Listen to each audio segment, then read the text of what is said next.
news that we want to get to. This is some aerial footage of the house from Drake. This is the rapper Drake right there. This is his house in Toronto. There was a shooting that happened earlier outside Drake's Toronto home, and one person was injured in this, a core member of Drake's security team. Now, police have yet to say if they believe the shooting is related to the Kendrick Lamar feud. Also, there has been impact across the Atlantic. In London, someone reportedly vandalizing Drake's store, spray painting, quote, "They not like us" on the store's front window. That graffiti inspired by Kendrick Lamar's latest diss track drop, quote, "Not like us." And just this morning at about 2 a.m., police were called to a shooting at the residence behind me here. When officers arrived, they located a male who was suffering from an apparent gunshot wound. That male was taken to hospital in serious condition. That person was working apparently as a security guard at the residence. He was standing outside of the gates in front of the residence when the shooting occurred. We have individuals who... This morning, the investigation into the shooting at music superstar Drake's home that left a security guard wounded. Authorities saying the hip-hop artist is cooperating. Tuesday morning, Toronto police responding to what they say was a drive-by attack just outside the gates of the rapper's mansion. In a shooting overnight, police say they shot at the Encina home of a music industry executive, wounding a security guard. KTLA's Annie Rose Ramos is live near the scene with the latest on the investigation. Annie Rose, good morning. Hey, Alina, good morning to you. We just spoke to a detective from the nearest police station who was walking away from the scene here this morning, who confirms to us that that music executive was inside of the home at the time of this shooting. Now, the house is straight down this private driveway. There's a couple of homes that you can access from. I cannot speak to a motive at this time because it's so early, but as we get information, we will share it with you. Back at it like a crack at it. Back again. Right back at it. Miss your boy Perfect. We dwelling inside the Perfect Timing Podcast studios, and you are watching the Perfect Timing Podcast. Thank y'all for tuning in, man. Another great story we got here today, man. It's not so excited, even though I'm hyped to be here and be here with you. It's a somber occasion. So we got some shooting, and the thing about it is, bro, some individuals are actually injured. So we're not going to approach it like that. We're going to be serious about this reporting today because in the beginning, you know, we having fun with the initial going back and forth, and you know, I want to say both guys did a great job, including J. Cole. Like Kendrick, Drake, both provided great entertainment over the past week. Everybody been glued. It's been great for the content creators. It's been great for the people who like watching the content. But this right here is beyond the pale, and I can't condone it. Morning, and instead of getting the next diss track, what we got is that Drake's house had been shot up, and someone, a security guard, had actually been shot, and he's actually in serious critical condition. And that's not anything to laugh about. I'm kind of upset that they keep referring to Kendrick Lamar's name. The shooting took place in Canada. It didn't have anything to do with Kendrick Lamar. It doesn't have anything to do with this rap, which has been up to this day all about hip hop, all about lyrics. So I'm not going to play with you. Let's go right to police and get details on what the police know on the ground right now as it relates to Drake shooting and the young man who was shot. The residence behind me here. When officers arrived, they located a male who was suffering from an apparent gunshot wound. That male was taken to hospital in serious condition. That person was working apparently as a security guard at the residence. He was standing outside of the gates in front of the residence when the shooting occurred. We have individuals who obviously performed the shooting who were seen in a vehicle. I do not have a description of the vehicle or the suspects at this time. Again, it's very early on in the investigation. I cannot speak to a motive at this time because it's so early, But as we get information, we will share it with you. Speculations allegedly are going around, and this is only alleged, that this shooting is related to an earlier shooting that took place in Los Angeles at someone named Cash XO Home, who happened to be producer for The Weeknd. And this is related more than with Kendrick Lamar. This can be related to a discrepancy and a dispute between The Weeknd and Drake. So let's go to the story, because unfortunately what took place in Los Angeles, there was a shooting earlier this week in Los Angeles, a similar shooting in which a security guard was shot, similar to how this shooting took place, and he is also in critical condition. Let's go to this story where this is Cash XO, producer for The Weeknd. His house was shot up in a drive-by attempt, and the security guard who was in front of the home was actually shot. Suspects involved in a shooting overnight. Police say they shot at the Encina home of a music industry executive, wounding a security guard. KTLA's Annie Rose Ramos is live near the scene with the latest on the investigation. Annie Rose, good morning. Hey, Alina, good morning to you. We just spoke to a detective from the nearest police station who was walking away from the scene here this morning, who confirms to us that that music executive was inside of the home at the time of this shooting. Now, the house is straight down this private driveway. There's a couple of homes that you can access from this street, but halfway through is where that house is. And that is where that call came in at around 2:30 a.m.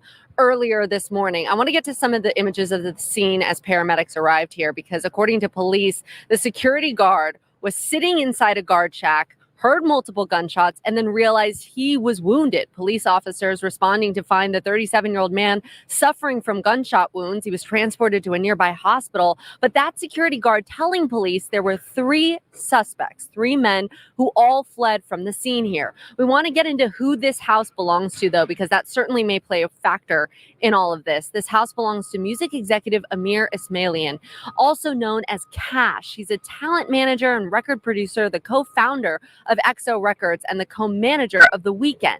You can see here in images from his Instagram page. This is someone who works closely with a lot of celebrity recording artists and partners. Now, Sky 5 up overhead earlier this morning, so you can get a better look at this house. You can see a guardhouse there with some evidence markers around it, some investigators working here at the scene. This house, according to public records, was under Amir's name, but is also listed for sale at $11.9 million, 7 bedrooms, 9 baths, and just over 11,000 square feet. It says the house comes fully equipped with state-of-the-art security cameras. I'm sure whatever happened here was captured on the security camera. I don't think we can do anything these days without being on a security camera. It's an incredibly safe neighborhood. It's an affluent neighborhood. So, and there are a lot of people with security personnel, so that unfortunately can bring, danger with it too.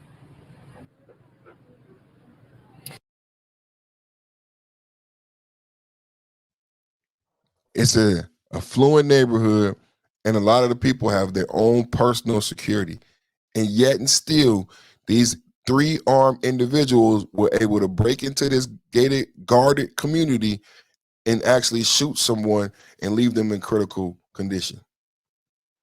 All right, back here live, we know that the security guard who is now in the hospital was taken to a nearby hospital, but we don't know what condition they are in at this hour. We called the LAPD just a few minutes ago, but we don't know what condition they're in, as well as the fact that whether or not those suspects got into the house. We don't know those details quite yet, but one neighbor saying they never heard the gunshots, and so it's really sort of an little bit of further context, because that's the rumors. It hasn't been borne out. It hasn't been proven, but people are saying that this is not Kendrick Lamar Drake. This is Weeknd Drake. And to support those claims, they're saying that that shooting was a precursor to the shooting and the vandalism that you've seen so far as it relates to Drake and OVO. Let's get back to the police and get some more details from the investigating officer. A firearm discharge. We'll have officers here looking for witnesses to come forward, as well as we canvassing for video. I'll now take a few questions. Was Drake home and is he cooperating with this investigation? I cannot confirm if Drake was home at the time the incident occurred, but I can tell you that we are in contact with his team and they are cooperating. To what extent is the rap beef between Drake and Kendrick Lamar part of the investigation of the police? So I am aware of what you're talking about, but it is so early in the investigation that we don't have a motive at this time. And so I cannot comment further on that. While the motive may not be confirmed, if that is something that you're looking at, no.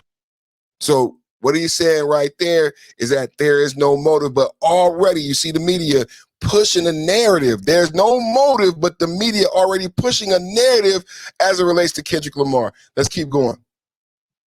Knowing that this beef crosses borders into the U.S., is there anything being done in the investigation to maybe prevent a potential suspect from leaving Canada? So this is no different than any other investigation. Okay, like it's maybe more high profile because there's more people here, but we treat it like any other incident. So we'll be using all our resources. Our teams will be doing as much as they can to investigate this, but it'll be no different than any other investigation at this time. The man who was shot still in serious condition. Have you been able to talk to him? Has he not been able to give you a suspect description? And how is there no video yet of the car that fled? So I can tell you that all I'm going to say about the victim is that he's still in the hospital in serious condition. Age? And I'm not going to just, no, I'm not going to at this time. This is obviously a very well-to-do neighborhood. There's likely a lot of video around. Have you guys begun your canvassing? Do you expect to get a good amount of video involved with this? I would be surprised if we didn't. I can say that we've already collected some video evidence which captures the incident. You said suspects plural. Can you say, are we talking 2, 3, or more? No idea at this time. And would you characterize this as a drive-by shooting, or more specifically, did they stop and open fire? I'm not going to get into specifics about the investigation at this time, just that a vehicle was involved. Drake house shooting. You also got an update, Casho house shooting. Both shootings, someone was actually shot and injured severely. Both shootings, it's not okay to suggest simply because individuals are rapping that there's magical Negro prosecution style, because there's a lot to be unpacked here when you talk about drive-by. I wouldn't classify this as a drive-by because it's going to take a lot more technical ability and prowess than just a drive-by. There's some gangbangers. Why do you say that, Perfect? Because what we have here from the eyewitness account is a very unique, affluent neighborhood in both cases where you have armed security guard and a 15-foot wall.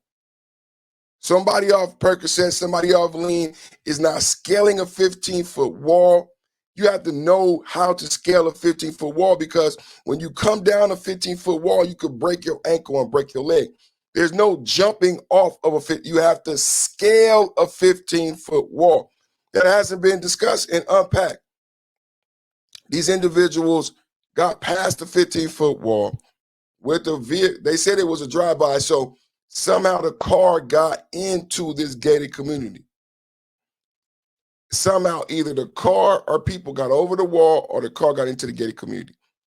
Somehow the car was able to find a home with the armed security, because I've been in gated communities, security drives around. They were able to elude security, find their mark, shoot the individual, and get away in both cases. Think about what I'm saying. In both situations, in Los Angeles and in Canada, you're dealing with $100 million home. In LA, $11 million home. Personal bodyguards within the homes in this wall community. And in both circumstances, you're going to tell me that men somehow breached security, breached the wall, were able to find this particular home, because that's not easy to do in these gated communities. Find their target and actually shoot someone successfully and then get away. And then you attribute this to gangbangers? I think there's some rumors going on about that we're going to do another episode about the industry getting involved and wanting Kendrick Lamar to apologize to Drake because of all the money Nike and everybody associated with Drake, right? So when you look at this from an intelligent perspective, and I haven't heard anyone break it down the way I just broke it down to you. Think about what I'm saying to you. They're going to say drive-by. They're going to mystify you with Kendrick Lamar and rap beef. But what you need to understand is it is very difficult, extremely almost impossible. That's what that lady said. I feel very safe jogging in this neighborhood. I don't know what happened, but I feel extremely safe jogging in this neighborhood. This is an exclusive neighborhood, an affluent neighborhood, and then a lot of the people who live here have their own personal, private security. So what I'm saying to you that I would like you to think about in this whole thing about the Drake shooting and the Cash XO shooting is that these neighborhoods are extremely exclusive. How did these individuals get past security? Remember T.I.? T.I. had a home inside such a gated neighborhood, and he still had difficulty, even though he was in a Rolls Royce and he owned a home in that place. He still had difficulty being let in. There's a perfect example. Somehow, in both cases, multiple men make it past security without notification. You gotta think about this. Who has the ability to do this, right? This is not just kids, it's not just gangbangers. They make it past security, they make it past the wall without being detected. They elude security, find their mark, shoot their person, and then get away without being caught. In both situations, they don't have any suspects. They got camera footage in both situations, but no one has been arrested. But just the fact of the matter is that you're in a gated community with a 15-foot wall. How do you get out? Once you shoot somebody, the gated community should be immediately locked down. How did they get out? It's not just how did they get in perfect. Once someone is shot in such a community, everyone should go on lock. How did they get out? In both situations, they were able to come and go freely, shoot someone, almost kill them, and then leave without being detected. If you unpack it the way I unpack it, you'll see it's much more deeper than people are trying to present. Thank y'all for watching. I'll be back with more updates when we get some more updates. My name is Perfect Purpose on Podcast. I'm out. And watch this video to see what's next on my updates and how videos. I'm out.